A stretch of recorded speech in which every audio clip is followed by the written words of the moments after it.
बिस्मिल्लाहिर्रहमानिर्रहीम।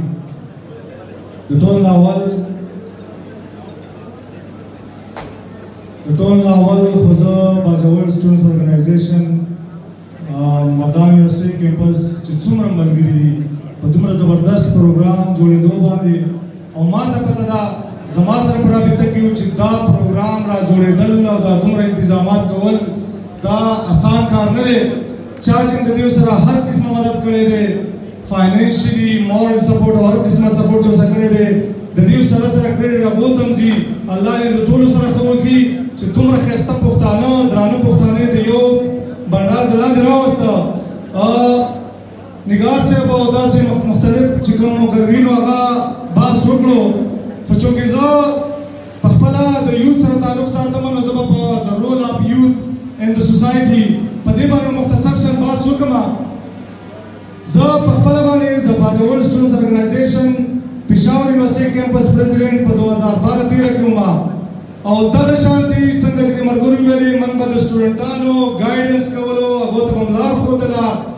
خو چې کله زه پروفیشنل لایف ته لاړم بزنس ته لاړم نو ماته یو شی ریالایز شو چې سپیډ از مور امپارټنټ دین ډایرکشن از مور امپارټنټ دین سپیډ چې ته په څومره رفتار سره روان یې چې تا ته خپله لار نه معلومه ته مخکې نشې تللی انفارچونیټلي زموږ په سوسایټۍ کې کم خلک چې بیروزګار دي او په هغې کې چې غټ پورشن چې کوم دی هغه بیروزګار دی هغه تعلیم یافته ځوانان دي دا ډېر یو الارمنګ پوینټ دی چې مطلب دا دی د پاکستان آبادي چې دا 60% په یوت باندې مشتمل ده او په هغې کې بیروزګار هغه یوت دی چې کوم تعلیم حاصل کړی دی نو اوس څه پکار دي چې موږ خو په یونیورسټۍ کې د یونیورسټۍ د سټوډنټانو ګایډلاین کوو د هغو ته ګایډنس کوو خو زما دا ملګري چې کوم واجد شاه دی دغه شانتې سردار عزیز او دا نور ملګري دي موږ یو قسمه د بي ایس او الومنای دا سټیپ به موږ اخلو موږ به د سټوډنټانو لپاره دا سټیپ اخلو زه نن د دې سټیپ نه د دغه اعلان کوم چې د بي ایس او الومنای اسوسییشن چې کوم دی دا موږ له پکار دی چې کوم سټوډنټان د یونیورسټۍ نه فارغېږي نو څنګه چې موږ د یونیورسټۍ ته نوي سټوډنټان راځي او هغو له ګایډلاین ورکوو هغو ته لار ښیو دغه شان چې کوم ډیګري واخلي او هغو مطلب پروفیشنل لایف ته ځي نو موږ د هغو سره کینو د هغو سره کونسلینګ وکړو چې آیا ته کاروبار ته ځي آیا ته که تا جرنالیزم کړی نو ته ایکټیو صحافت کې یا مطلب دا دی که نه تا مطلب دا دی بل یو داسې فیډ کړی نو تا ته کومه لار پکار ده ضروري خبره دا ده چې ته سټوډنټان په دې سوسایټي کې دومره جوړ کړي د هغو کیپیسټي بلډینګ داسې وکړي چې د هغو فیوچر ښه شي د هغو په سوسایټي باندې بوج نه وي زه درته یقینا وایم موږ داسې ملګري وینو چې د هغو د تعلیم نه دومره زړه ته ورشوی دی چې د هغو په کور کې 2-3 تعلیم یافته وي هغوی مړه تعلیم معلم پرېږده دا خو یې بیا سړی د کار وباسي زموږ چې کوم دا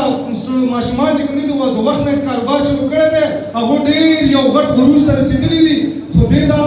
موږ له یو پوره ګایډلاین پکار دی په نشو باندې خبره وشوله داسې مختلف خبرې وشولې نو زه ته یو خبره کوم چې په دې باندې پراپر یوت پالیسي پکار ده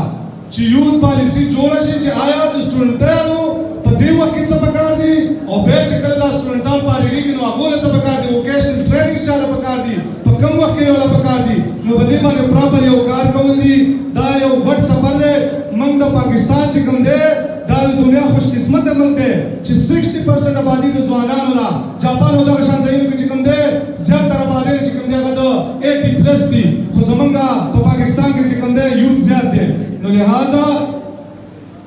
موږ به انشاءالله دا سفر جاري او ساري ساتو درېیمه او اهمه خبره کوم چې کوم سټوډنټان د یونیورسټیو ته لاړ شي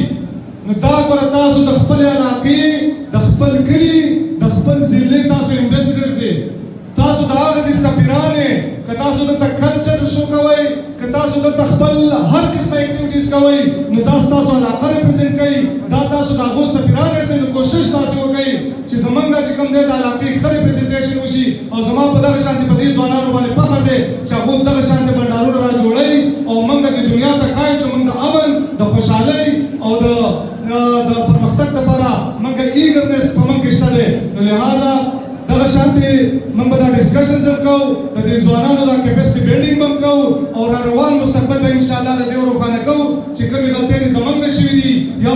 شیز د وجه زمونږ رفتار د ترقۍ سلو شوی دی هغه شیزونه به د ځان نه وباسو او په مخکې به ځو انشاءالله. زه په اخره کې یو ځل بیا